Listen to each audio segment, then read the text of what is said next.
a proud member of the Earglue Media family of podcasts.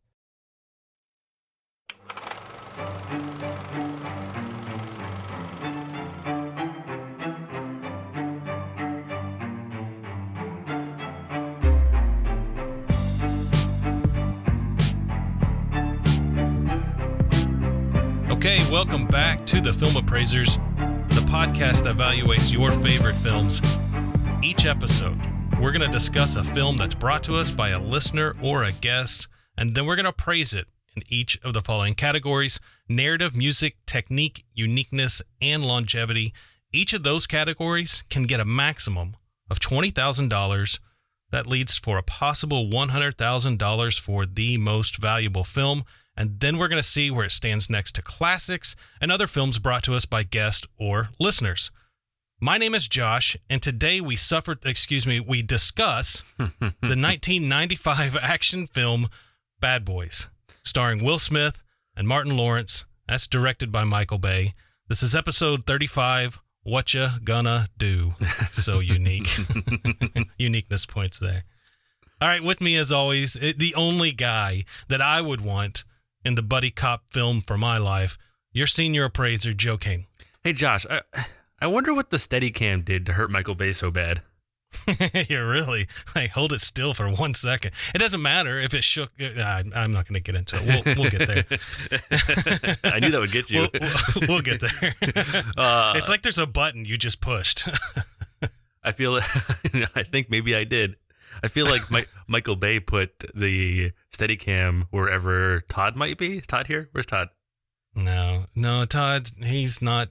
It's okay. Todd's not going to be on the episode, but it's so unfortunate. I know this, and surprisingly, Transformers: Age of Extinction are his two favorite films. So I know he's really upset that he can't make this discussion. His loss. Deadbeat, though, as Todd may be. You know who's not a deadbeat? The folks that are actually on the opposite end of that spectrum.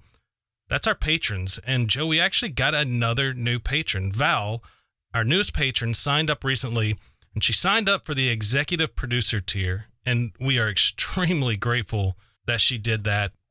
Those contributions, guys, those help so much. They help us pay for storage and bandwidth and keep the equipment in working order. It all helps so that we can provide more for those that are our patrons, like the after show, which is a show that immediately follows after this main feed, our reactions episodes, and then any of the specials that we do, like the recently released South by Southwest Film Festival coverage. There are a few other perks as well, so if you'd like to join Val and our other fine patrons to get access to this, patreon.com/filmappraisers, we would love to have you join that community. But enough about all of that. We are here to talk about Bad Boys. Joe, how in the world did we fall into this film? How did this film come across our desk here to appraise? Because we have the finest group of listeners in all of the land. We just did Bad Cop, Good Cop, I think is what that was. You said you wanted a buddy cop film. Here we are. All right, yeah, this is it. Yeah, that is very true. We do have the greatest listeners, and a lot of those folks are on our Discord, and we have said it thousands of times.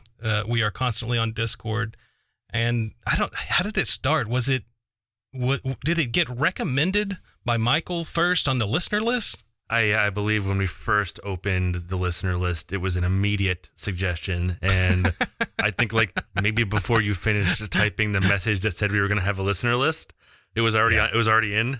And here we are with this fine piece of cinematic history that was suggested by an amazing listener and a great friend of the show. Yeah, you guys didn't see it, but I did. Joe did air quotes with the word fine. There was no air quotes. I'm holding a coffee. Don't let him. Well, we don't know that's coffee. We don't know that's coffee. I didn't say it was sure. I didn't say it was only coffee. Yeah, bachelor coffee is what that is. All right, so let's jump into it, and first let's just give us the log line from IMDb. 2 hip detectives protect a witness to a murder while investigating a case of stolen heroin from the evidence room from the police precinct. Everything you needed to know about this film was in 2 hip detectives, and that was it. Nothing else needed to be said. And nothing more unique than stolen evidence from the police precinct. Do we need to just rip the Band-Aid off and just talk about Michael Bay first? Because I feel like if I don't vent a bit, I can't get it out of here. We're gonna have very, very different opinions on Michael Bay. I already know it. Do you want to go ahead and start us off with Michael? What is your overall opinion of Michael Bay? I don't think he makes, quote unquote, here in the notes, right? We have did Michael Bay make any good films? Kind of question, right? And that wasn't facetious either. I really want to know, is it? And so I think that the thing is I think he doesn't make films that are air quotes. Now I'm really doing the finger quotes. Good in the respected in the industry.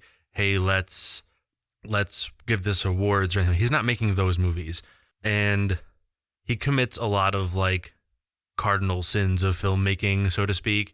Right? Yeah, movie fouls. Yeah, but he makes movies that are he makes a lot of movies that are kind of infinitely watchable. You don't have to pay a ton of attention to, and they're always fun. I mean, you yourself, you can say whatever you want about how this film bears out technically and whatnot, but you yourself agreed that you laughed a bunch during this. It's an enjoyable ride, right? He makes enjoyable rides. We've talked about it before. What's the intent? I'll watch The Rock constantly. I'll watch The Rock anytime it's on TV. I'll watch Armageddon. I mean, I know the science in that movie is absolutely hilarious, but I'll watch it. Right. I mean, what's that one? The one with The Rock and Mark Wahlberg. It's super dumb weightlifting movie. People who Pain and Gain. Yeah, they're Pain and Gain. a couple of cokehead weightlifters who kidnap somebody. That movie is so dumb, but it's hilarious. So when we say good, I think we need to qualify good, because I think I shouldn't have put good in the notes. What I should have said was, does he make entertaining films? And then does he have any films that are going to be highly appraised? Because we say it in this podcast. There's a difference. There's a big difference. And he is squarely between entertaining and he is appraisable. Squarely on the entertaining side and very far away from the appraised well side. Yeah, for sure. I would rather watch any of those movies, any of these Bad Boys movies. I haven't even seen the newest one, but I would watch that too, I'm sure, 5 times more before I would watch Titanic one more time. And oh, yeah. Well, you could watch it 3 times before Titanic you could watch the over. trilogy before Titanic was over. He did one called The Island that I like that story, and it has some great acting in it, but just the way it's filmed, it's hard for me to keep up with it. But I like the story. I think it's a really cool and interesting idea for that story, but it's just in his style. It's hard for me to watch it more than once. Well, he makes films for the age of the audience that always has a phone in their hand. They're fast, they're frantic. There's always a lot happening on screen. And if you need to wrestle the attention away from the magic box in someone's pocket, maybe that's what you need to do, right? I mean, it's working. I mean, if you look at, we talk about where his place is in the film industry. This movie had a $19 million budget, and it did 140 at the box office. Bad Boys 2 did 270 at the box office, and the third one did That's nuts. The third one did 430 million at the box office last year. That's insane. And it came out the end of January, so it really only had 2 months before the pandemic hit. So, I mean, and those are numbers that are on par with some of the smaller Marvel stuff. Yeah.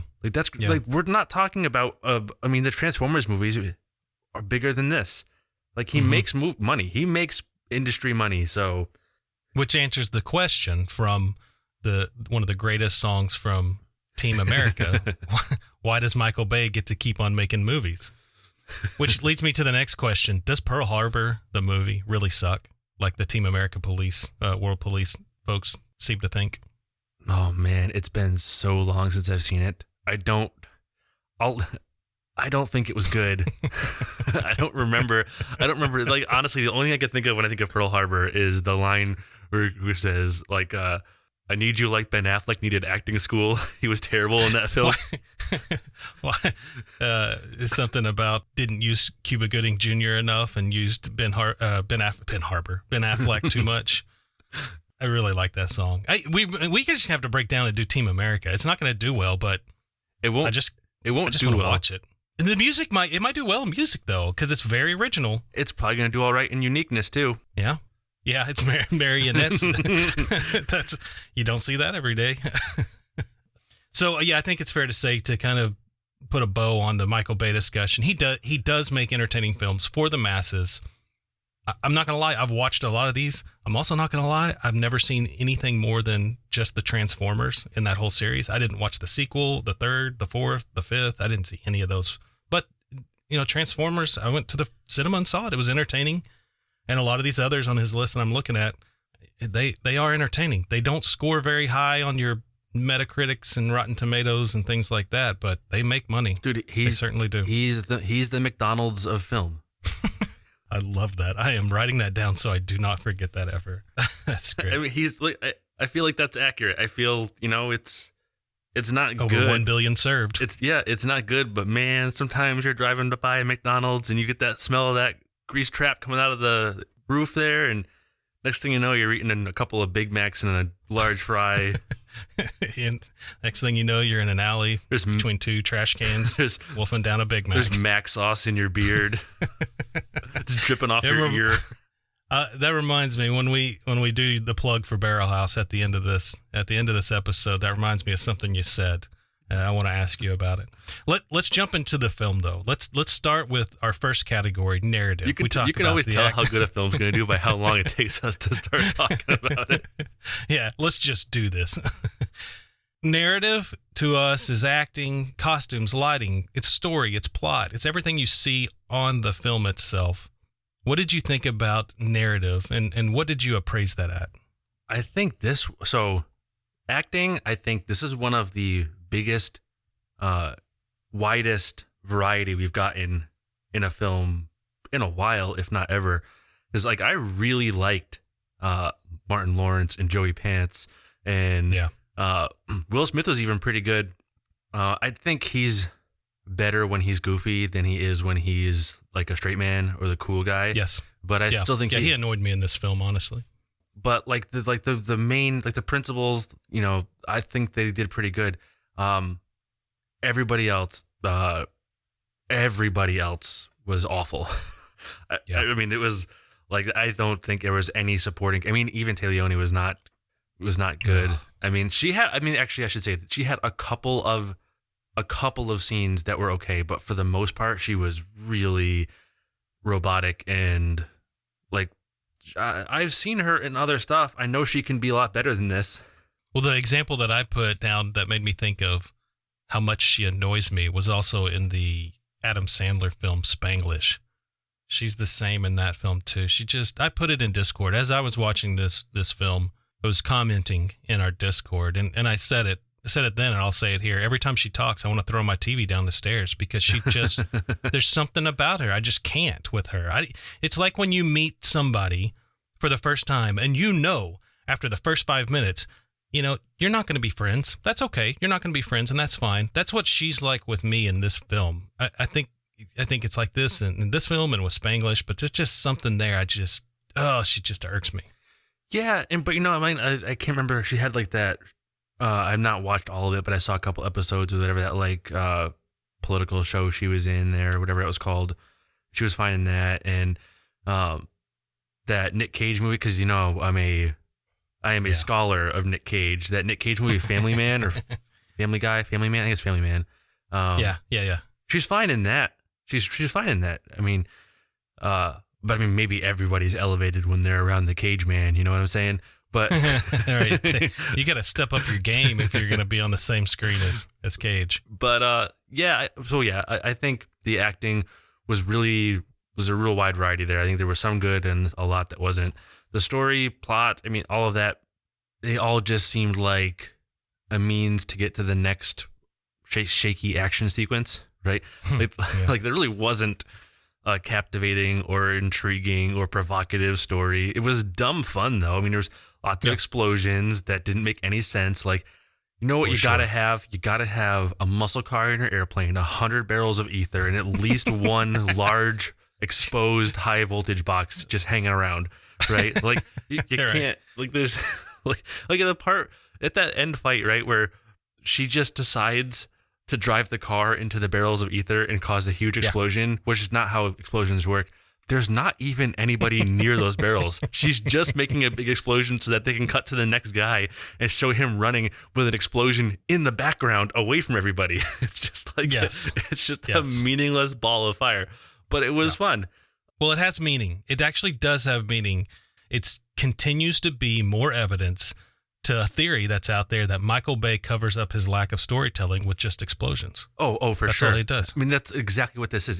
This whole movie is just like it's like a timeline dotted with explosions or gunfire, and then then like the stuff in the middle is just how you get there. But the stuff in the middle in this is at least dumb in like the right kind of way, right? It's and funny, it's, and exactly funny, right. It's like it's silly, funny. It's I mean, I'm gonna bring this thing up at least 3 times in this episode because it's like one of my favorite things in this is Joe Pantaleone there playing basketball with that big cigar hanging out of his mouth. So awesome. And just missing constantly and just continuing to do it in this smoky gym. Like, what are we doing? I think he even says, like, I was hitting him before you guys came in. Yeah.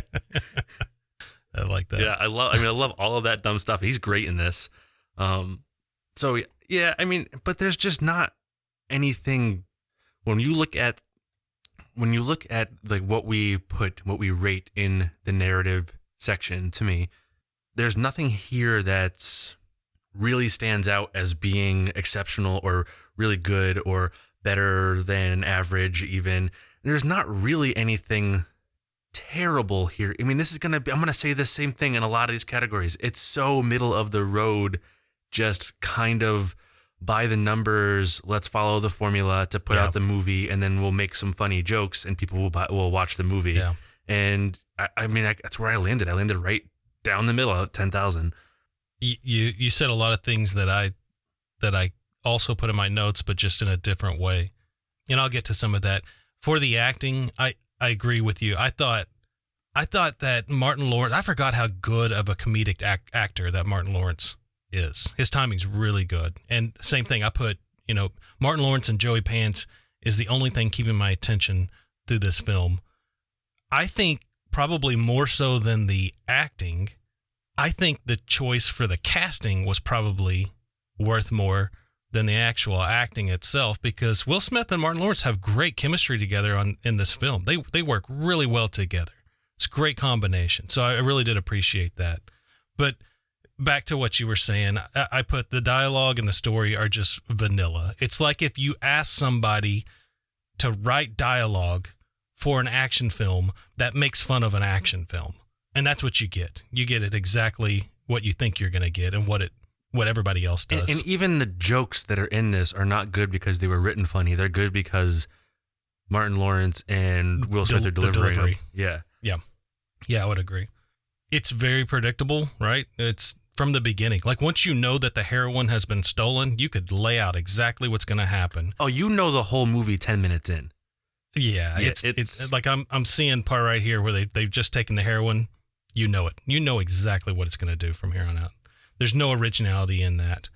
I mean, they even have to do like the stereotypical cop thing where like whatever internal affairs has to show up and right, like the whole thing, every single bit. The captain's got to be loud and yelling with a big cigar hanging around. Like there is two things I put in my uniqueness category right there under tropes. The screaming police captain, and I put internal affairs, quote, this had to be an inside job. It's like always that one. By the way, the line delivery out of that internal affairs agent is terrible. Oh my God. Atrocious. I could read that for the first time off of my monitor into the camera and do a better job than that. Yeah, it's a good thing they limited her screen time.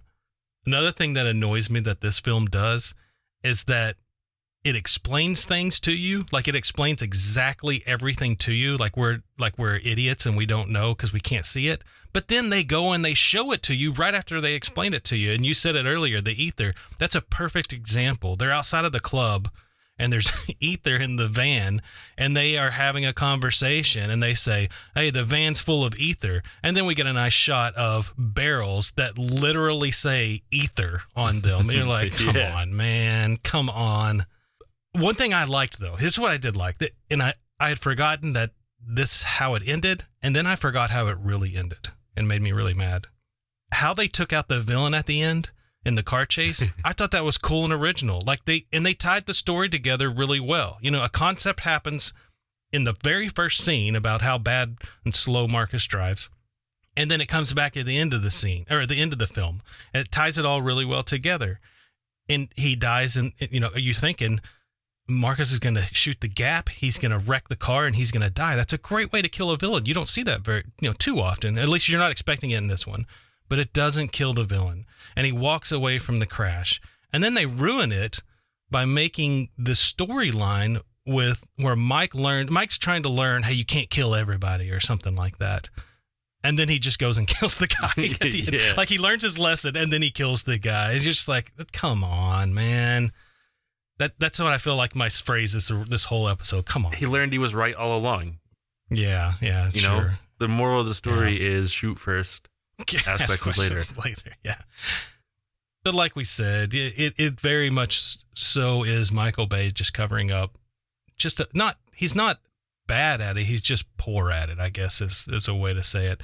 And I get it. Hey, it's an action film though, right? It's supposed to be fun. It's supposed to be it's supposed to be fun and entertaining. I just don't think it's a well done action film. Those other 90 action films like A Total Recall or Speed or even like The Fifth Element, we did that one. I think they're all much more well developed and more complete than this narrative is. But again, it is entertaining. A lot of those big action movies from that time period also benefited from having like quality source material first. Like, I mean, you look at Total Recall or, you know, you're looking at like, we're talking about things that have like Philip K. Dick stuff behind them. And, you know, this is not that. This is also, I think, a distinction that, I don't know, we could probably get into this in depth, but I think the like straight action movie, not action science fiction, not action fantasy, you know, none of that. Like current timeline, realistic air quotes, based in some reality that we're actually in, not future-y, none of that stuff. Action movie is the most universally panned category of film because it's not. You know, when you get into science fiction stuff or fantasy stuff, there's imagination in a different kind of way. Where when you're talking about like current time war movies or cop movies or whatever, like you have to, they have to rely on character stuff and explosions because I mean the audience they're going after, right? This movie, they could have made a movie about these two guys, same characters, and the same overall storyline, and they could have gotten really dark and heavy with it, and really heady with Mike Lowry's character development, and you know maybe had like the jokey problems with what's his name, Martin Lawrence's character, him and his wife. His wife. Him and his wife, they could have had that become like a real thing, and they could have made this a serious drama film that probably would have scored really well. But you know what wouldn't have done? Wouldn't have made any money. Yeah, probably would have made a little less money. I've got some thoughts on that when we get to technique, and it's basically just pumping the brakes when you're not in action. And that might have helped out with a little bit of the storyline. So you had $10,000 for narrative. I had $9,000. So we call it $9,500. And let's find out what you thought about the music. So remember when I said that the narrative was like just super by the numbers and predictable? So let's talk about the music, where it is just super by the numbers and predictable. It's very forgettable. There was nothing, you know, we talk about good music, or like the only time you really notice music is when it's really good or really bad. And I almost didn't notice any of the music in this. There was a couple of bits where they went back to the well a little too much on the same song, like a little repetitive. And it was like looking out for it was very 90s, right? Like there was the music in this was very action movie in the 90s. Like the music in this reminded me of like the late 80s, early 90s-esque music of like the saxophone in Lethal Weapon, right? Or Blade Runner. Hey, you get one of Blade Runner too. Yeah, exactly, right? It's like, it's just very much that feel.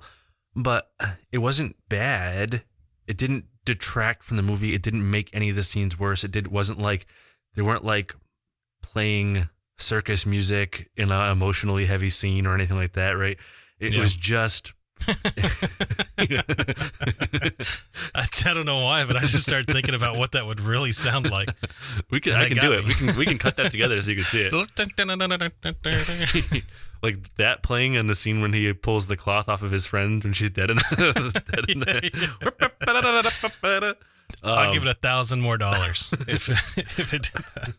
But so I did the same thing. I mean, there's not a ton to say here because I didn't find any of it. Yeah. I didn't find any of it remarkable in really any way. It was so generic. And so I did the same thing. I came in right at 10 because like it is where it is. You know, it's just. Yeah. No, I think you hit the nail on the head. I had 9,000 just like I had for narrative. And I felt the same way. It's largely unforgettable. It's largely unforgettable.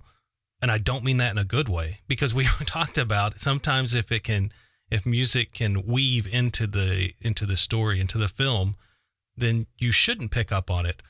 But there's also, if you don't pick up on it because it's just not good, then that's not good. Every song just sounds the same. Some of the score is like a little too on the nose. Like when Tia Leone's character recognizes the mugshot of the guy, and the score goes like, like it just comes in really cheesy, and then it zooms in on her face at the same time. They do that also, but they do it in like a comedic way later. Again, it involves Tia Leone's character, and she's in Mike's bed, but she's with Marcus, and she's kind of messing with him in a seductive way, and she says something like she feels funny. The score goes like, like a real comedic effect, and just eye rolling. It's the same thing though, but that's a very genre thing, dude. Because if that is the same to me, that was the same as like in Lethal Weapon when somebody says something and the saxophone goes bum, bum, right, like that one little sax riff, and then the music, then the scene changes. Right, they do that like 15 times in that movie. True. Right, that is so on brand for this era of action film. Like especially the buddy cop kind of thing. Yeah, that's a good point.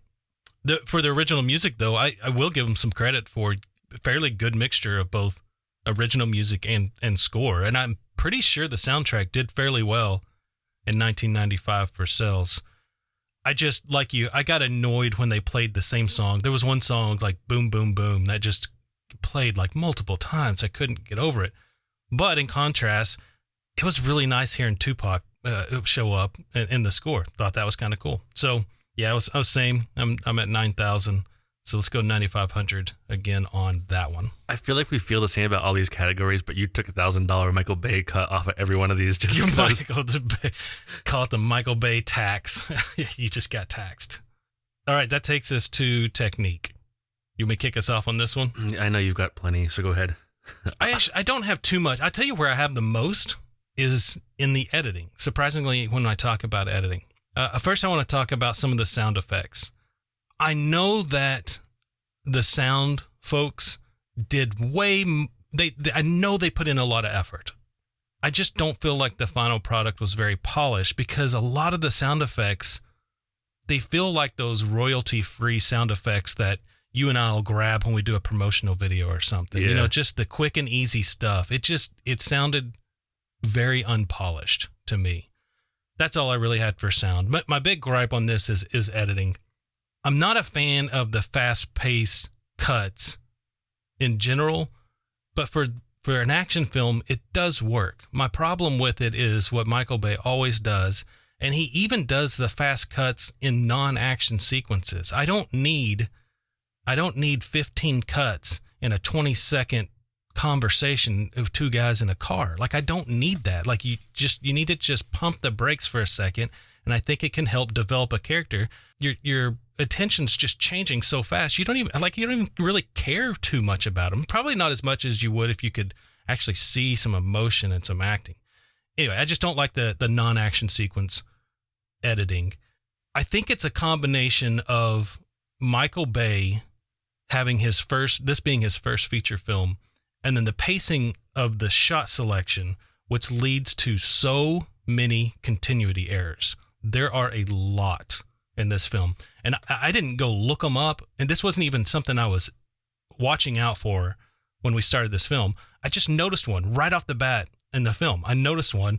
And so it kind of piqued my attention, and I kept noticing more and more and more. And I've got like 5 or 6 that I just noticed just watching the film one-time viewing after having been years. And they're not simple like, well, there are some where you can see the camera like in a reflection, but some of them are just really poor, and they have to do with the fast-paced nature of the cutting.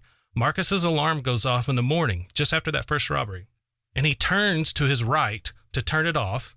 And then we cut to him struggling with his left hand. It's on the complete opposite side of the bed now. And then they cut back again to him, and he's back on the right side. In that same scene, they do another one. It happens when his kids enter the bedroom.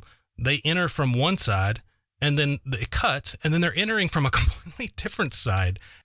It just feels like it didn't have much love to it.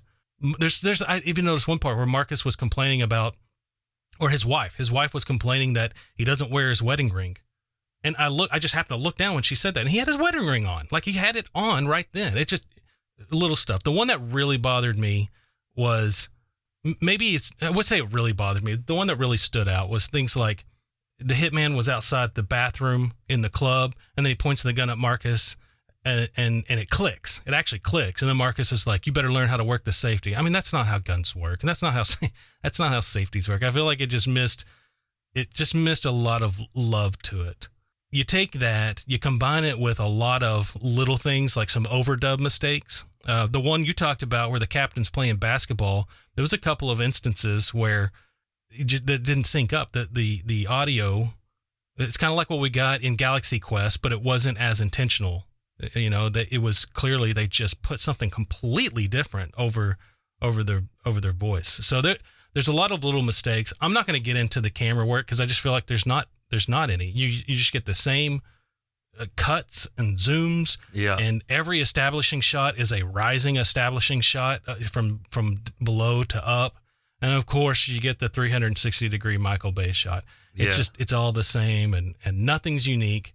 The biggest problem that I have with, I'm not going to say all of Michael Bay's stuff because I'm looking at this one film.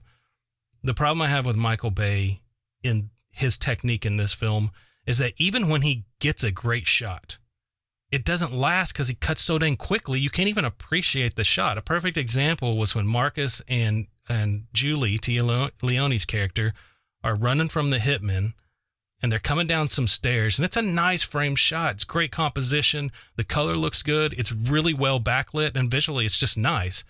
But then it's gone, and you just miss it. Maybe there's some frustration in my voice because I do like the film. It's entertaining. I feel like I want more from it. I think it earns more than what it actually got. So I'm at 8,500 for technique. So I wasn't nearly as hard as you were on it. There's definitely a lot of mistakes, and like the frantic cutting is frustrating for us for sure.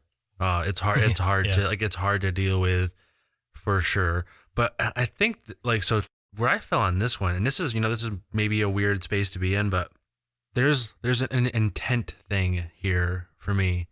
And yeah, like it is all like mid-length or tight zooms. Like it's all like very square framey stuff. There's a ton of like shaky cam and pans and that 360 shot that Michael Bay loves. There's like at least 7 still frames you could pull out of this that would be like a magazine cover, like when they when they all get out of the car at the three of them, and it cuts back. I know what you're talking about. It cuts back to see them like getting ready to shoot the bad guy, and Will Smith is like down on the ground on his knee, on like one knee with the gun up, and Tia Leone is leaning against the car with like smoke behind it, and Martin Lawrence is like standing there with his arms crossed all tough, and it's like the lighting is even a little bit different than it was before because now it looks like they're actually shooting a cover for a magazine, right? Like, all right, it looks a little more desaturated than it did a minute ago. Like it really, like there's a bunch of those that are just clearly like set up like a photograph, promotional still, right? But the thing I give him credit for, while it is, I don't think either one of our normal cup of tea, this movie is the kind of thing that this genre reaches for, right? Like this genre, like this stuff. There's a reason why, like, you know, we associate all this stuff with Michael Bay, right? The shaky cam and the fast cuts and the like 9 million explosions. They're like the very Michael Bay stereotypes that show up here, right? And this is early Michael Bay as far as like films go. I mean, he had a lot of shorts and music videos before this, but like, Yeah. but as far as like feature films, this is like pretty early on for him. Yeah. And there's a reason why, like, if you go back and look, like, there's a pedigree now. Like, this is a thing we do when it's not Michael Bay now, right? Like, there are a lot of action films like this that take a lot of cues from, like, the really tight, like, how many fighting scenes have you seen where instead of old school fighting scenes, right? Let's look at fights prior to this, or, you know, prior to Michael Bay, where you would see a lot of those fights would be shot so you could see most of or all of the two people fighting, and you would be fighting whatever. Yeah. And now the normal is totally the Michael Bay. The camera is only showing you 4 inches of the person's chest, and there's arms flailing around, and there's like no, like, and that's just how we film fights now, right? Because these movies make money. Like, and now I don't think that means you can give this thing like a 17 or anything crazy like that, right? I'm not. Right. But when you look at what the intent for the genre is, for what the genre demand, I don't want to say demands, because I think it could be better. Obviously, it could be better, but I think this is very squarely like this is the right technique for the kind of movie he's trying to make.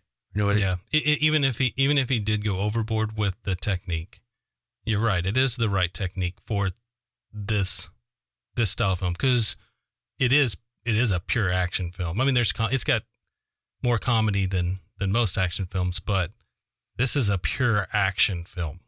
Yeah, absolutely. And I mean, I think this is probably towards the end of the pure action film genre. Like, if you go, they don't make, I mean, they're starting to come out with them again a little bit, but there's a long drought where like the 80s style action film, which I think this falls into, just didn't exist. The like one-liners after you shoot somebody and that stuff just kind of vanished for quite a while. And we're starting to see a resurgence in bits and pieces, a film here, a film there, but I don't know. I think so. I mean, I came in at 10,000 on this, which again, I wanted to acknowledge, I guess, that there is a bit here where it's like you have to look at the technique versus what the film is, but I didn't want to acknowledge it too hard. It's clear. Like, I don't like this director, and I don't think that influenced me, but it probably, there's a pattern here, right? You had 10, I had 9, and I was right. I'm just saying the same things you're saying. I'm just slightly less. I don't want to, but I feel like I'm probably needing to come up slightly, and I take technique very personal. It's like when, what's that in the court of law where you don't admit guilt, but you're guilty anyway. So I'm going to go there and say, I will come up more than halfway to what you said. You're at 10,000. I'm at 8,500. I'll come to 9,500, but I do not admit guilt. I still think the technique sucks. I mean, let me rephrase that. That's mean. I think the technique is less than mediocre. I think it's, this whole film from a critical standpoint to me is my favorite word. It's fine. It's fine. Yeah. Critically, it's fine. I thought about that this morning. Yeah. All right, let's call it 9,500. Hey, that's 9,500 across the board so far. So that stays pretty consistent with our message here. Longevity. Even though it's not appraising very well in some of these categories, and probably also what we're going to find out in uniqueness as well. It's probably not going to do well there. Again, it was still entertaining. I thought the jokes still held up. I laughed pretty hard on some of Martin Lawrence's jokes, as crude as they were. I did. I laughed at like a legit laugh out loud quite a few times. So I think the longevity as far as the comedy, I think it holds up. I think it was still entertaining. Towards the end, it sagged. In the middle, it did sag, and I wanted it to be over. Or at least I wanted to get to more action or more conclusion.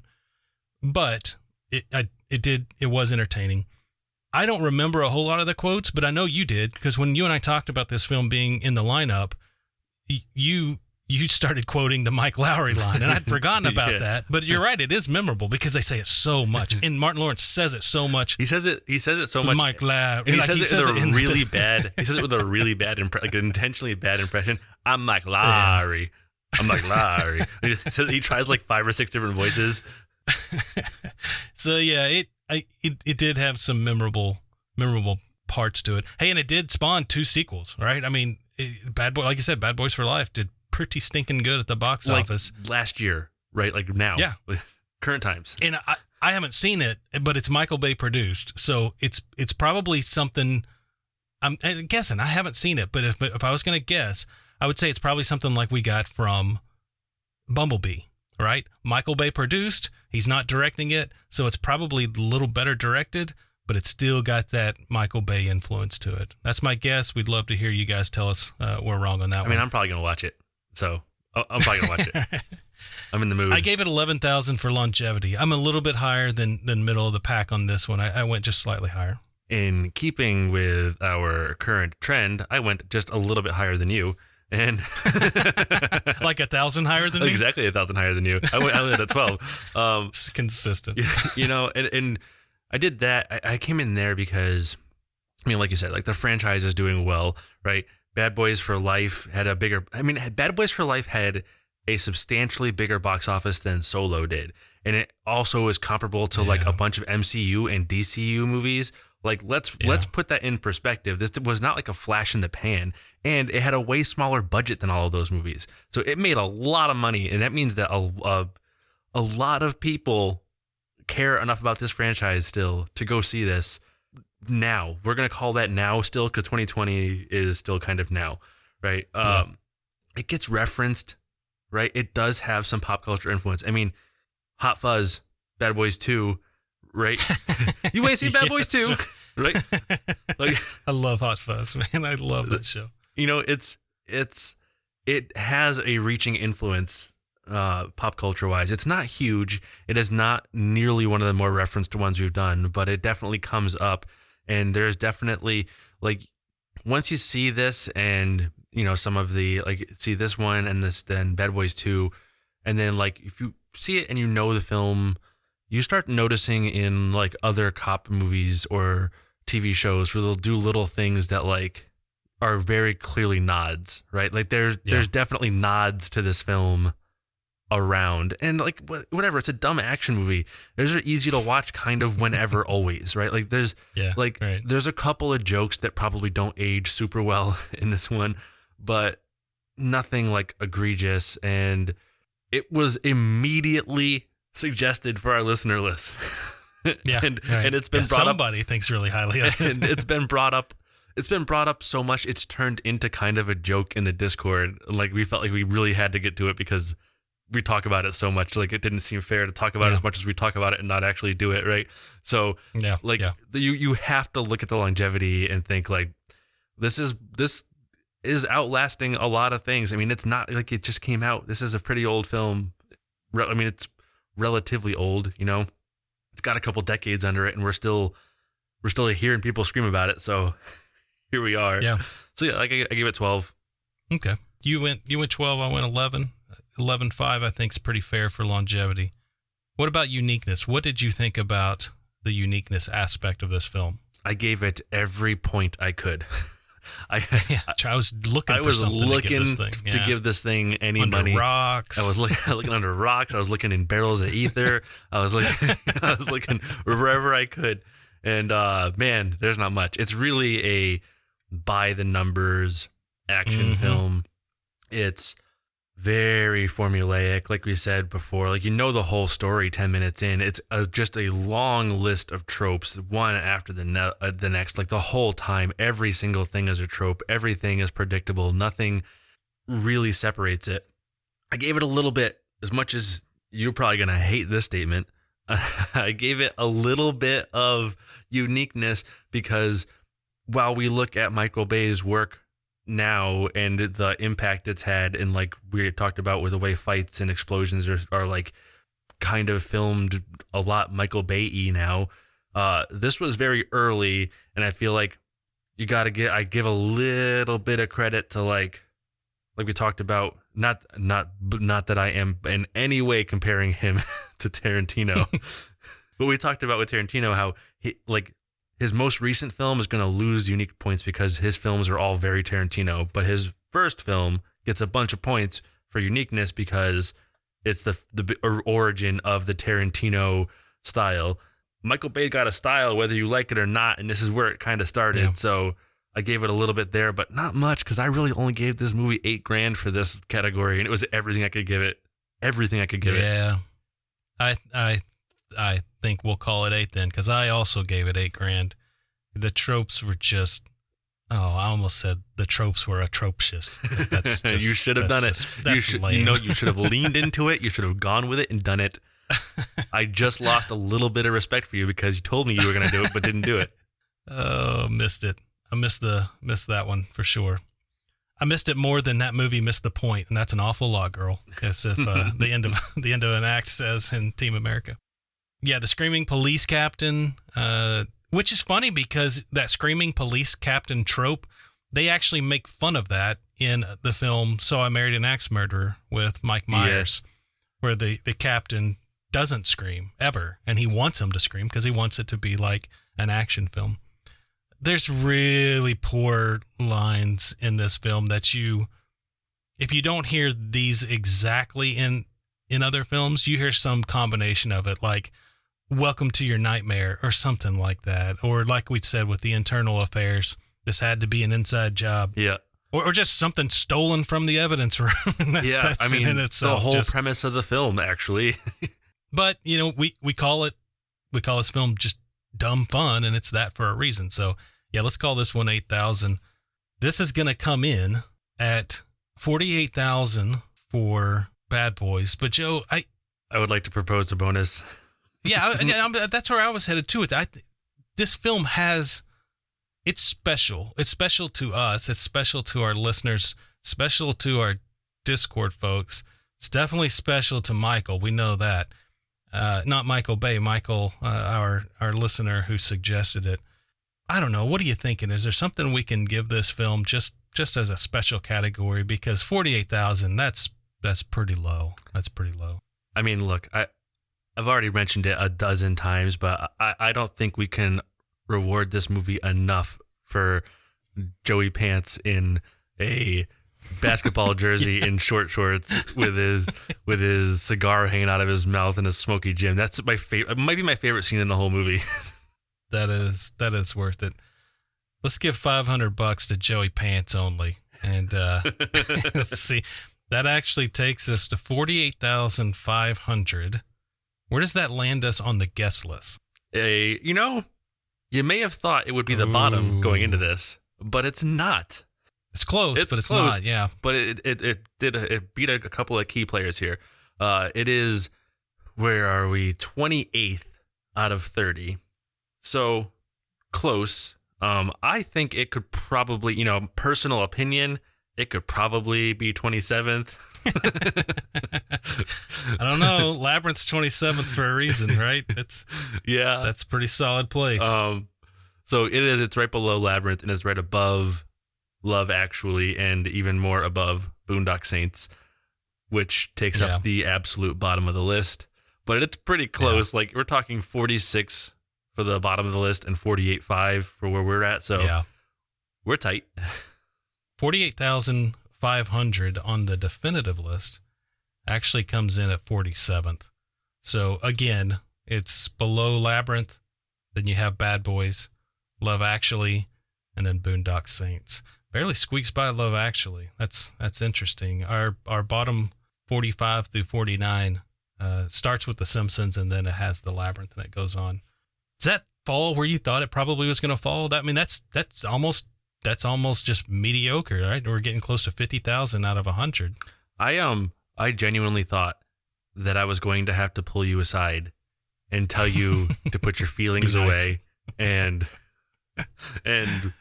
rate the film for what it is. I was expecting you to come in and be like, man, this thing's like 24. I want to. I want to so bad.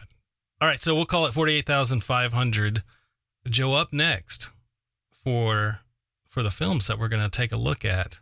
We're hopping back into our Film Appraiser Elite selection. We need I should have prepared like some sort of explosion behind me when I said our TFA Elite selection. We need a sound bite. We need like a sound cue for TFA Elite selection. Like I'm thinking like Monster Jam, like TFA Elite selection with like an echo behind it or something. You know? Yeah, I know exactly what you're talking about, dude. I live in Texas. It's like a Monster Jam going on every weekend here. And here, I've only been to Monster Jam once, and the Monster Jam here was inside on the hockey arena, and it was just like it was just like everybody was dizzy. Coming up next, let's take a listen to the soundbite. It is a film brought to us by one of our executive producer tiered patrons. So if you sign up for the executive producer tier, you get to pick a film. You get to actually pick a film, bring it to us. We'll put it in the queue. Up next, we talked about Labyrinth earlier in our Discord, Knickerdoodle. She's picked up a pretty nice little film. Joe, you wanna play it for us? I do. Let's do it. I know I can't have her back, but I don't want to wake up in the morning thinking she's still here. I lie here not knowing how long I've been alone.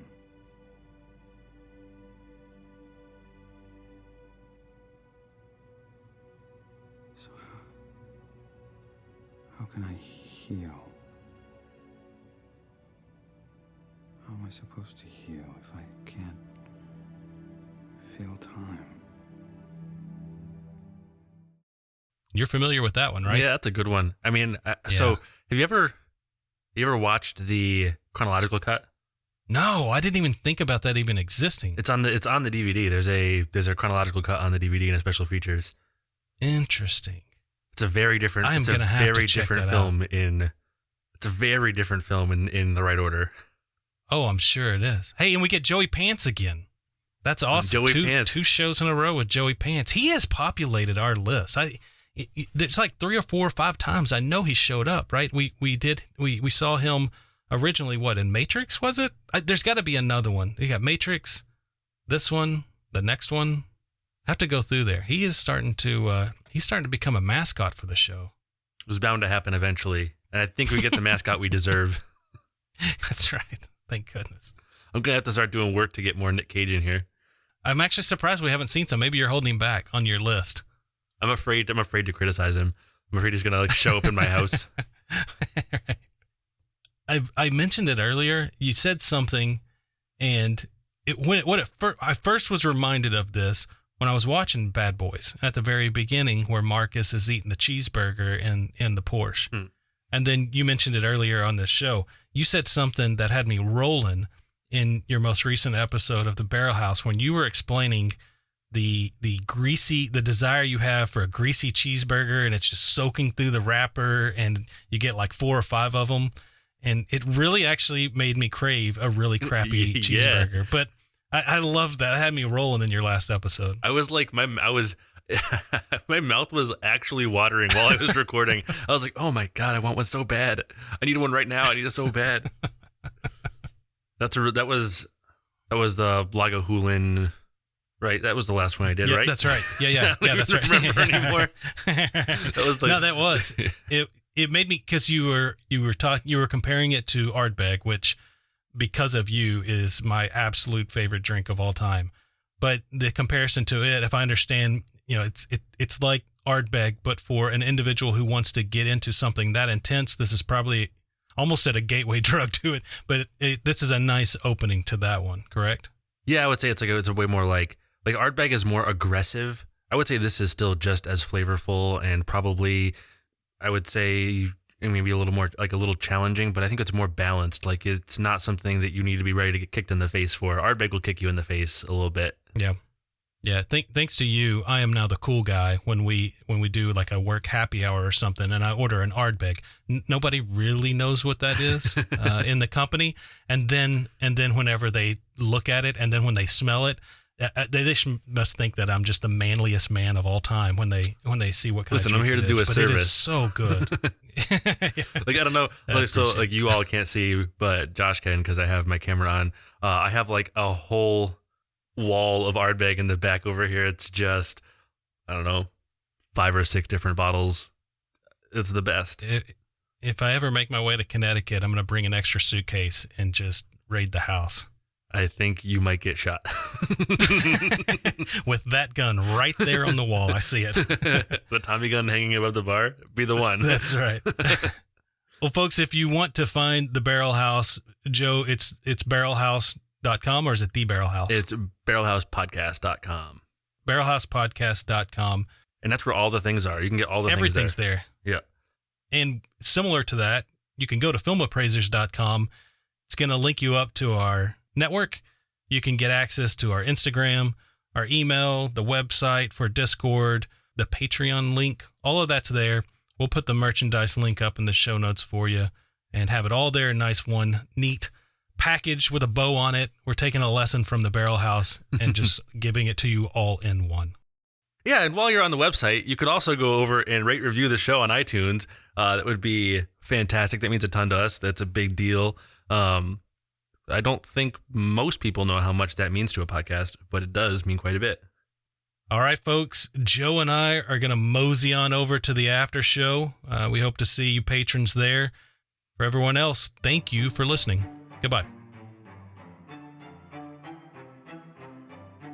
The Film Appraisers was created by Josh McCrae, produced by Joe Kane and Josh McCrae, graphics by Albert Padilla, and voiceover by Morgan Marshall. The thoughts, expressions, views, opinions, and the like are those of the guests and the host of the Film Appraisers and do not represent the opinions of any entity associated with the creation or distribution of the films discussed herein.